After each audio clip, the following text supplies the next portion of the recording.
വെള്ളാപ്പള്ളി നടേശൻ തന്റെ എല്ലാ വിയോജിപ്പുകളും തുറന്നു തന്നെ പറയുകയാണ് അശോക് സാർ. ഏറ്റവും ഒടുവിൽ ഈഴവനെ കൂടെ ചേർത്താൽ അല്ലെങ്കിൽ തന്നെ കൂടെ കൂട്ടിയാൽ തങ്ങളെ കൂടെ കൂട്ടിയാൽ ഈഴവന്റെ വോട്ടുകൾ ലഭിക്കും, ആര് ഭരിക്കണമെന്ന് ഞങ്ങൾ തീരുമാനിക്കും അല്ലെങ്കിൽ ഞങ്ങൾക്ക് പറയാൻ സാധിക്കും എന്നുള്ള ഒരു നിലയിലേക്ക് വെള്ളാപ്പള്ളി എത്തുന്നു. കാന്തപുരത്തെ ഒപ്പം കൂട്ടാനാണ് സർക്കാർ ശ്രമിക്കുന്നത് എന്നൊരു വിമർശനവും ഉയർത്തുന്നു. വെള്ളാപ്പള്ളി നടേശൻ പറയാൻ ആഗ്രഹിക്കുന്നത് എന്താണ്? എന്തുകൊണ്ടായിരിക്കാം ഇത്തരം നിരന്തരം അവഗണനകളിൽ വെള്ളാപ്പള്ളി നടേശന്റെ പ്രതികരണങ്ങൾ പല തവണയായി വന്നിട്ടും വേണ്ട രീതിയിൽ ആരും ഗൗനിക്കാത്തത്? എല്ലാ സാമുദായിക നേതാക്കന്മാരും തങ്ങളുടെ അണികളെ ഉറപ്പിച്ചു നിർത്താൻ തങ്ങളുടെ പൊതുസമൂഹത്തിൽ പ്രതിഫലിപ്പിക്കാൻ ഇത്തരം പ്രസ്താവനകൾ നടത്തും. ഈ ഈഴവ സമുദായത്തിന്റെ ഒരു പ്രത്യേകത എന്താണെന്ന് ചോദിച്ചു കഴിഞ്ഞാൽ അത് അടിസ്ഥാനപരമായിട്ടും അത് ഇടതുപക്ഷത്തിന്റെ കൂടെയുള്ള ഒരു സമുദായമാണ്. അപ്പം അതിന്റെ അതിരുകളിൽ നിന്നാണ് വെള്ളാപ്പള്ളിക്ക് പലപ്പോഴും സംസാരിക്കാൻ പറ്റുകയുള്ളൂ. ഒരാഴ്ച മുമ്പാണ് BJP-യുടെ പുനഃസംഘടനയുടെ ഭാഗമായിട്ട് അദ്ദേഹം പറഞ്ഞത് എല്ലാ ഈഴവരെ എല്ലായിടത്തും ഒഴിവാക്കി. അപ്പൊ അത് പറഞ്ഞു കഴിഞ്ഞാൽ അത് പറഞ്ഞില്ലെങ്കിൽ അദ്ദേഹത്തിന് സമുദായത്തിൽ നിൽക്കാൻ പറ്റില്ല. അതാണ് അതിൻ്റെ അകത്തെ ഏറ്റവും വലിയ വിഷയം. പക്ഷേ ഈഴവ സമുദായത്തിന്റെ ഒരു പ്രത്യേകത ഞാൻ തൊട്ട് മുമ്പ് പറഞ്ഞതുപോലെ അവര് ഏതാണ്ട് ഒരു മുക്കാൽ പങ്ക് അല്ലെങ്കിൽ പകുതിയോളം സമുദായ അംഗങ്ങൾ ഇടതുപക്ഷത്തിന് വോട്ട് ചെയ്യുന്നവരാണ്. അങ്ങനെ അതിൻ്റെ ഒരു ശീലമായിട്ട് വളർന്നു വന്നുള്ള ഒരു കാര്യമാണ്. പല അതിൽ നിന്നും ഉണ്ടായ നേതാക്കന്മാര് ഇതിനുള്ള ഒരു പ്രത്യേക കാര്യം എന്താണെന്ന് ചോദിച്ചു കഴിഞ്ഞാൽ അത് നമ്മള് ഈ പാട്ടത്തിന്റെ അതായത് ഭൂപരിഷ്കരണ നിയമം വന്ന കാലഘട്ടത്തിൽ അധികം തിരുവിതാംകൂറിലെ കൂടുതൽ പാട്ടക്കാർ മലബാറിലും ഏകദേശം അങ്ങനെയൊക്കെ തന്നെ. മലബാറിൽ മുസ്ലിംസും അതിന്റെ കൂടെ പാട്ടക്കാരായിട്ടുണ്ടായിരുന്നു. അതിന്റെ ഗുണഭോക്താക്കൾ ഈ ഭൂപരിഷ്കരണ നിയമത്തിന്റെ ഗുണഭോക്താക്കൾ ഈഴവ സമുദായാംഗങ്ങളായതുകൊണ്ട് അവർക്ക് ഇടതുപക്ഷത്തിനോട് ഒരു ആഭിമുഖ്യം കൂടി. അത് തന്നെയാണ് വടക്കൻ കേരളത്തില് മുസ്ലിം സമുദായത്തിനും ഇടതുപക്ഷത്തിനോടുള്ള ഒരു ആഭിമുഖ്യം തോന്നാൻ കാരണം. ഇപ്പൊ അദ്ദേഹം പക്ഷേ ഈ വെള്ളാപ്പള്ളി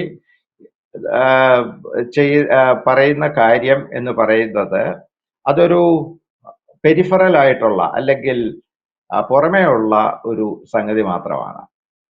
അതാണ് അതിന് ഈ കാന്തപുരത്തിനെയൊക്കെ കൂട്ടുപിടിക്കുക എന്ന് പറയുന്നത് അതിൻ്റെ അകത്ത് എരിവ് ചേർക്കാൻ വേണ്ടിയിട്ടാണ്. ഇപ്പൊ നമ്മൾ ശരിക്കും പറഞ്ഞ ആലോചിക്കേണ്ട കാര്യം എന്ന് പറഞ്ഞു കഴിഞ്ഞാൽ ഈ 10 വർഷത്തിന് മുമ്പുള്ള അവസ്ഥയല്ല ഇപ്പോൾ കേരളത്തിലുള്ളത്.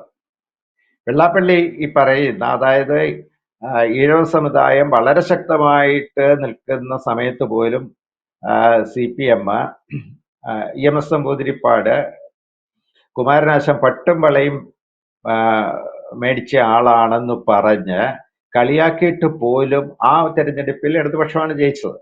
കാരണം EMS നമ്പൂതിരിപ്പാടിന് അതിന്റെ പറയുന്ന കേന്ദ്ര ബിന്ദു അല്ലെങ്കിൽ ആ ഫോക്കസ് എവിടെയാണത് അമർത്തേണ്ടതെന്ന് അറിയാവുന്നത് കൊണ്ട് അത് നടന്നു. പക്ഷെ ആ കാലഘട്ടത്തിൽ നിന്നൊക്കെ 2025 ആകുമ്പോഴേക്കും കേരളീയ സമൂഹം ഒരുപാട് മാറിപ്പോയിട്ടുണ്ട്. അപ്പൊ ഇദ്ദേഹം പറയുന്നത് മുസ്ലിം സമുദായത്തെ നിങ്ങൾ പ്രീണിപ്പിക്കുകയാണെങ്കിൽ, ഇടതുപക്ഷം പ്രീണിപ്പിക്കുകയാണെങ്കിൽ ഈഴവ സമുദായം തിരിച്ചടി നൽകും എന്നുള്ള ഒരർത്ഥത്തിലാണ് അത് പറയുന്നത്. അപ്പൊ ഇതിന്റെ പ്രധാനപ്പെട്ട കാര്യം എന്ന് പറയുന്നത് സ്വന്തമായിട്ടുണ്ടായിരുന്ന ഉള്ള ഒരു അസറ്റാണ് ഈഴവ സമുദായം എന്ന് CPM-ന് ഒരു ധാരണയ്ക്ക് ഒരു കൊട്ടുകൊടുക്കുക എന്നുള്ളതാണ് അദ്ദേഹം ഉദ്ദേശിച്ചിട്ടുള്ളത്. എന്നാൽ NSS-നെ പോലുള്ള സംഘടന അതിൻ്റെ അത് ഇറങ്ങില്ല. കാരണം അവർക്കറിയാം, അതായത് 1957 തൊട്ട്, അതായത് വിമോചന സമര കാലത്തൊട്ട് ഈ സർക്കാരുകളുമായിട്ട് NSS ജനറൽ സെക്രട്ടറിമാരും അല്ലെങ്കിൽ NSS എന്ന് പറയുന്ന NSS സംഘടന ഇടപെട്ടിട്ടുണ്ട്. അതായത് എല്ലാ രാഷ്ട്രീയ നേതാക്കന്മാരും അവരുമായിട്ട് ഒപ്പീനിയൻ ഷെയർ ചെയ്ത് അല്ലെങ്കിൽ അവരുടെ പിന്തുണ തേടിക്കൊണ്ട് ആണ് മുന്നോട്ട് പോയിട്ടുള്ളത്. കിടങ്ങൂരൊക്കെ ആണെങ്കിൽ വളരെ ശക്തമായിട്ട് കരുണാകരന്റെ രാഷ്ട്രീയത്തിൽ ഇടപെട്ട വ്യക്തിയാണ്. അപ്പൊ അവരെ സംബന്ധിച്ചിടത്തോളം നേതാക്കന്മാർ അവരെ പോയി കാണും. അവര് ഏതാണ് കോൺഗ്രസ് നേതാക്കന്മാരായാലും പിന്നീടാണ് 80കൾക്ക് 90കൾക്കൊക്കെ ശേഷമാണ് NSS ആസ്ഥാനത്തേക്ക് CPM-ന്റെ ദൂതന്മാർ പോയി തുടങ്ങിയത്. അതുവരെ അവിടെ പോയില്ല. കാരണം എന്ന് പറഞ്ഞു കഴിഞ്ഞാൽ അവർക്ക് വ്യക്തമായ ധാരണയുണ്ട്. അപ്പൊ നേരത്തെ തന്നെ രാഷ്ട്രീയക്കാർ കയറി ഇറങ്ങുന്ന ഒരു സ്ഥലമാണ് പെരുന്ന. അപ്പൊ അവരെ സംബന്ധിച്ചിടത്തോളം അവർക്ക് ഇതിന്റെ ഈ പൊളിറ്റിക്കൽ റൂട്ട് വ്യക്തമായതുകൊണ്ട് അവര് എടുത്ത നിലപാടാണ് ഈ പറയുന്ന സമദൂരം. കാരണം സമദൂരം എടുത്തില്ലെങ്കിൽ നായർ സമൂഹം എങ്ങനെ വോട്ട് ചെയ്യും എന്നുള്ളത് അവർക്ക് യാതൊരു ഉറപ്പുമില്ല. ഇപ്പം വെള്ളാപ്പള്ളിയുടെ അവസ്ഥ ഇത് തന്നെയാണ്. വെള്ളാപ്പള്ളി എന്ത് പറഞ്ഞാലും സമുദായം എങ്ങനെ വോട്ട് ചെയ്യും എന്നുള്ളത് അദ്ദേഹത്തിന് പ്രഡിക്റ്റ് ചെയ്യാൻ പറ്റില്ല. കുറച്ച് വോട്ടുകളൊക്കെ, അതായത് കുറച്ച് ഷിഫ്റ്റിംഗ് വോട്ടുകളൊക്കെ മാറ്റാം. പക്ഷേ ഇപ്പോഴത്തെ ഒരു സിറ്റുവേഷനിൽ അദ്ദേഹത്തിന്റെ ഭീഷണി എന്ന് പറയുന്നത് അത് കേരളത്തിലെ മോഡി ഫാൻസിനെ കണ്ടുകൊണ്ടുള്ളതാണ്. അതിനാണ് കാന്തപുരത്തിനെയും സമസ്തയൊക്കെ ഉയർത്തിവിടുന്നത്. അതായത് ഇവിടെ ഒരു കോൺട്രാഡിക്ഷൻ ഉണ്ട്. LDF അവരുടെ കൂടാണ്, UDF അവരുടെ കൂടാണ്.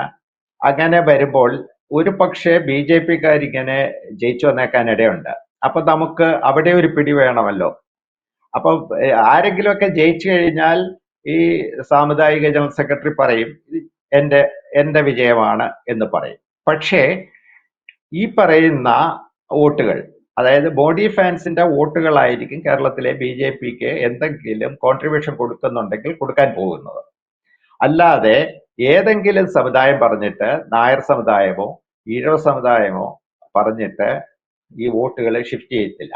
അതായത് നായാടി തൊട്ട് നമ്പൂതിരിയും നസ്രാണിയും വരെ എത്തി നിൽക്കുന്ന ഈ ഒരു സമൂഹം, അവർക്ക് അവരെ സംബന്ധിച്ചിടത്തോളം അവരുടെ ഉള്ളിൽ ചില ചിന്തകളുണ്ട്. അതായത് സമുദായ അംഗങ്ങൾ, സമുദായ നേതൃത്വത്തിന്റെ കാര്യത്തിനെ പറ്റിയല്ല പറയുന്നത്. കേരളത്തിലെ സമൂഹം, വ്യക്തികൾക്ക് അവരുടെ സ്വന്തമായ തീരുമാനങ്ങളുണ്ട്. ഇതിൻ്റെ അകത്തേക്ക് ഏറ്റവും സംഭവിക്കാൻ പോകുന്ന ഒരു കാര്യം എന്ന് പറയുന്നത് ഈ മുസ്ലിം സാമുദായിക നേതാക്കന്മാർക്ക് പറ്റാൻ പോകുന്ന അബദ്ധമാണ്. ആ സമൂഹത്തിൽ വൻപിച്ച മാറ്റങ്ങൾ ഉണ്ടാകാൻ പോവുകയാണ് വരും കാലങ്ങളിൽ. അതായത് വിദ്യാഭ്യാസം നേടിയ സ്ത്രീകളുടെ ഒരു വിപ്ലവം നമുക്കതിൽ നിന്ന് പ്രതീക്ഷിക്കാം. അത് ാണ് ആ സാമുദായിക നേതാക്കന്മാരും പെരുമാറുന്നത്. അതുകൊണ്ട് കേരളം ഇനി വരുന്നകളിൽ നമ്മൾ കാണാൻ പോകുന്നത് സ്വതന്ത്ര ചിന്താഗതിക്കാരുടെ ഒരു വോട്ടിംഗ് പാറ്റേൺ വരാനാണ്. അതിൽ തന്നെ മാർക്സിസ്റ്റ് പാർട്ടിക്ക് CPM-നെ സംബന്ധിച്ചിടത്തോളം അവരുടെ സ്റ്റേക്ക് എന്ന് പറയുന്നത് വളരെ വലുതായി. കാരണം അവരുടെ അണികളെ അവർ ആ വിധത്തിലാണ് പ്രിപ്പയർ ചെയ്തുകൊണ്ട് വരുന്നത്. ഇപ്പൊ തന്നെ നമ്മൾ കണ്ടു SFIയെ ചെവിക്ക് പിടിച്ച് കേസരി കൊണ്ടിരുത്തിയിട്ടുണ്ട്. കാരണം അത് അപകടകരമാണെന്ന് രാഷ്ട്രീയ പരിതപ്രജ്ഞനായ മുഖ്യമന്ത്രിക്ക് അറിയാം. അതുകൊണ്ടാണ് പിള്ളേരെ തല്ലുകൊള്ളാതെ വീട്ടിൽ പോ എന്ന് പറഞ്ഞു വിട്ടത്. ഈ ഒരു ബോധം ഇനി മുസ്ലിം സമുദായ നേതാക്കന്മാരിൽ വന്നിട്ടില്ല. അവര് പതുക്കെ മതകാര്യങ്ങളൊക്കെ നോക്കി ഒരിടത്ത് ഇരുന്ന് കഴിഞ്ഞാൽ അവർക്ക് ഇപ്പോൾ ഉള്ള സ്റ്റാറ്റസ് കോ എങ്കിലും മെയിൻറ്റെയിൻ ചെയ്യാൻ കഴിയും. അതുകൊണ്ട് ഇതിൻ്റെ അകത്ത് വലിയ വെള്ളാപ്പള്ളിയുടെ പ്രസ്താവനകൾ കൊണ്ട് വലിയ അത്ഭുതമൊന്നും സംഭവിക്കുമെന്ന് പ്രതീക്ഷിക്കാനില്ല. പിന്നെ പെരുന്നയിൽ നിന്നും ഒരത്ഭുതവും പ്രതീക്ഷിക്കണ്ട. ബാക്കിയുള്ളതെന്ന് പറയുന്ന അരമനകളിൽ നിന്നുള്ള ഉത്തരവുകളാണ്. അതിൻ്റെയും കാലം കഴിഞ്ഞു എന്നാണ് നമുക്ക് മനസ്സിലാക്കാനുള്ളത്. കാരണം ജനം ഇതിൻ്റെ അകത്ത് വ്യക്തമായിട്ട് തീരുമാനമെടുത്ത് വോട്ട് ചെയ്യുന്ന ഒരു വോട്ടിംഗ് പാറ്റേൺ ആണ് ഇന്ത്യയിൽ എല്ലായിടത്തും. അതായത് അതിബുദ്ധിമാന്മാരായ മലയാളികൾ ഏതാണ്ട് 50 വർഷത്തിന് ശേഷം അതിലേക്ക് പോവുകയാണ്. ഈ പറഞ്ഞ 50 വർഷം എന്ന് പറയുന്ന 1977 അടിയന്തരാവസ്ഥ കാലത്ത് ഇന്ത്യയിലെ വെറും ഗരീബി, അതായത് ദരിദ്രന്മാരായ പൗരന്മാർ ചെയ്ത കാര്യം ഇപ്പോഴാണ് മലയാളികൾ ചിന്തിക്കാൻ തുടങ്ങുന്നത്. യെസ്. എന്തായാലും മതസാമുദായിക നേതാക്കന്മാരുടെ ഇത്തരം പ്രസ്താവനകളെ അല്ലെങ്കിൽ ഇത്തരം വില കുറഞ്ഞ അഭിപ്രായങ്ങളെ രാഷ്ട്രീയ കേരളം എങ്ങനെ നോക്കിക്കാണുന്നു എന്നത് വളരെ വളരെ ഇമ്പോർട്ടന്റ് ആയിട്ടുള്ള ഒരു കാര്യമാണ്. പക്ഷേ വെള്ളാപ്പള്ളി നടേശന് അങ്ങനെ ഒരു വ്യക്തിക്ക് അല്ലെങ്കിൽ SNDPക്കൊക്കെ കേരളീയ രാഷ്ട്രീയത്തിൽ വ്യക്തമായ ചലനങ്ങൾ ഉണ്ടാക്കാൻ അല്ലെങ്കിൽ അത്തരത്തിൽ ഒരു ആധിപത്യം സ്ഥാപിക്കാൻ ആരുടെ കൂടെ കൂടണമെന്ന് തീരുമാനിക്കാനുള്ള അവകാശമുണ്ട്. അതോടൊപ്പം അവരുണ്ടാക്കുന്ന ഒരു ഇമ്പാക്ട് എന്ന് പറയുന്നതും ചെറുതല്ല. പക്ഷേ ആരുടെ കൂടെ കൂടും എന്ന് അശോക് സാർ പറഞ്ഞതുപോലെ നിലവിൽ ഇപ്പോൾ കേരളത്തിന്റെ ഒരു സാഹചര്യത്തിൽ ഇത്തരത്തിൽ മതസാമുദായിക വോട്ടുകളെ ഭയപ്പെടുന്നില്ല രാഷ്ട്രീയ പാർട്ടികൾ എന്ന് വേണം ഏറെക്കുറെ മനസ്സിലാക്കാൻ. അരമനകളിൽ നിന്നുള്ള ഒരു വിശദീകരണം അല്ലെങ്കിൽ പ്രസ്താവനകൾ അത് വളരെ കുറഞ്ഞു വന്നിട്ടുണ്ട്.